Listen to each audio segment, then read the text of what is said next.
Hello everyone. Today we're going to take a quick run through the Namada protocol for the Community Builders program, and we're going to do so in a way the aim today is to keep in mind this term privacy theatre. And so typical arguments which we'll find today in the space tend to revolve around buzzwords like zksnarks or multi-asset shielded pool or unified shielded sets. These are very interesting terms, but what we're going to try and do today is find out exactly how these features are used, and do they work as intended. Why is Namada's feature set particularly interesting? So we're actually going to start with Zcash, and an argument I found recently online.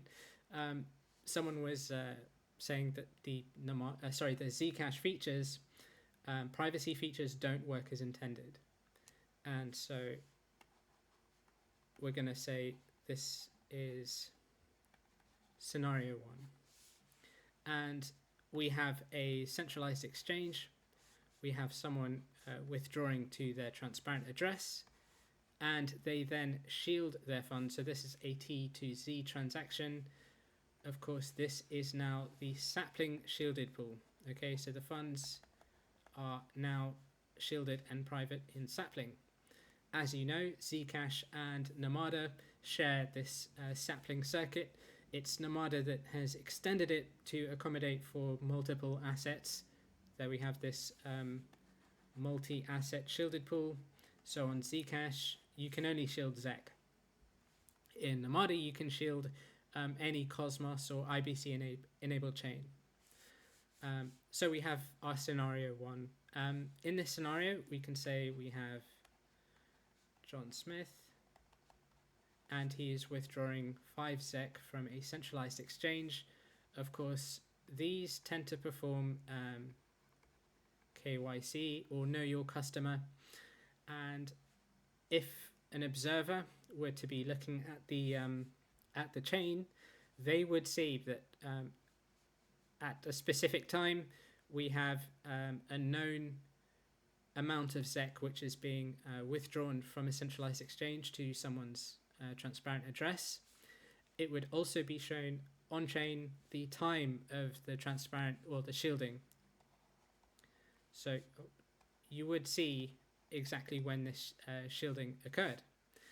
Once it's within the sapling shielded pool, we don't know any amounts or addresses being transferred. However, you would be able to see when a de-shielding transaction occurred. So this could be to Leroy Jenkins, and he's got his transparent amount, and you could say that he's now depositing the same 5 ZEC.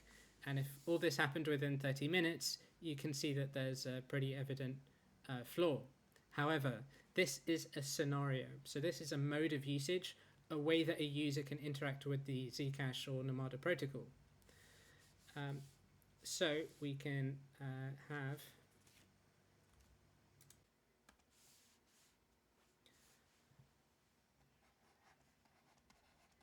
So here we have our scenario 2. And in this scenario, we have a decentralized exchange.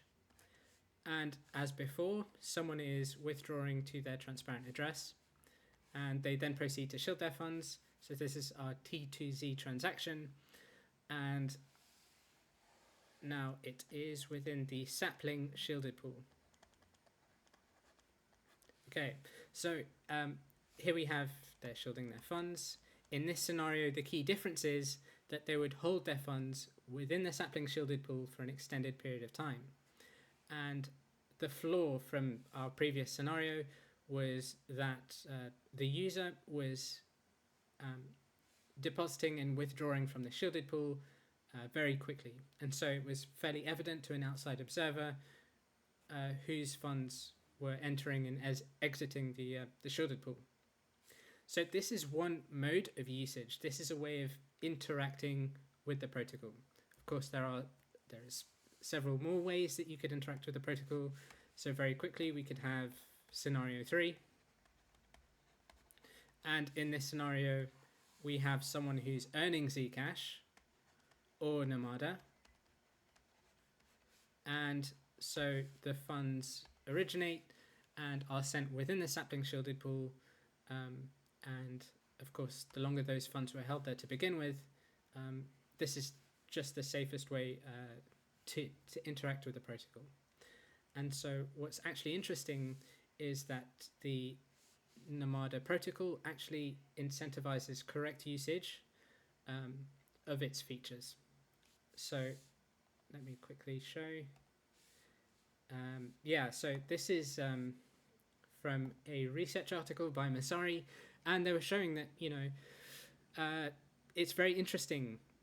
Namada reduces fragmentation of shielded sets, which is very cool. But I believe that the actual breakthrough here is that they're like modifying the behavior of their users to make sure that the protocol functions as intended. So they've subsidized their shielded pool, essentially. They're paying users NAM to hold their funds within the sapling shielded pool, and this payment would occur per epoch or per day. You'd be earning NAM for simply holding your funds within the shielded pool. And so the reason this works is threefold. So this comes from a presentation made by Zuko for Orchard Labs, and he's given us this slide. Essentially, you can't add privacy, so of course Namada is a layer 1 protocol. It's got security built in from the foundation. Decoys don't solve the problem. It uses Zcash sapling, and you can't add privacy to money in flight. So this is the only protocol that I'm aware of that actually solves this this problem. And so it solves it. Well, of course, users would still be free to withdraw their funds from the shielded pool whenever they liked. It's just that they're incentivized to keep it there for an extended period of time. And the benefit is twofold. Of course, users gain privacy in their transactions by holding it within the shielded pool for longer, and the protocol gains a larger anonymity set. So that covers our topic for today. I hope it's been useful. I hope it's been useful for you. If you like content like this, be sure to subscribe to our YouTube channel, youtube.com/@ZechHub, and I'll see you guys in the next one.